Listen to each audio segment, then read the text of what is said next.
এ কেমন নিষ্ঠুর বউ! চাহিদা মেটাতে স্বামী বাধ্য করায় প্রথমে ঘুমের ওষুধ খাওয়ানোর পর বালিশ চাপা দিয়ে নির্মমভাবে বিয়ের ৮ দিনের মাথায় স্বামীকে খুন করেছে স্ত্রী জান্নাত আক্তার।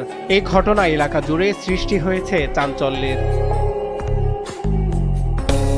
জানা যায় মেহেদী হাসানের স্ত্রী জান্নাত আক্তারের বিয়ের আগে আরেক ছেলের সঙ্গে সম্পর্ক ছিল। বিয়ের পর স্বামী বারবার শারীরিক সম্পর্ক করলে তা মেনে নিতে পারছিলেন না জান্নাত। রাতে একাধিকবার আপত্তি জানান তিনি। এক পর্যায়ে কৌশলে ঘুমের ওষুধ খাওয়ানোর পর বালিশ চাপা দিয়ে মেহেদীকে হত্যা করে জান্নাত। আমি আমার পুত্র জীবনের কাছে তুলে দিচ্ছিলাম। বাপ পড়তে 9 বছর 9.5 বছর মাঠের কাম করে করে চলতেছে পুত্র। আজকে আমি কারে ডাক দিয়া। ব্রাহ্মণবাড়িয়া রাখাউড়া পৌর এলাকায় শুক্রবার রাতে ঘটে এমন ঘটনা। শনিবার সকালে নিহত মেহেদীর মরদেহ উদ্ধার করা হয়। এই ঘটনায় স্ত্রী জান্নাত আক্তারকে আটক করেছে পুলিশ। এক সপ্তাহ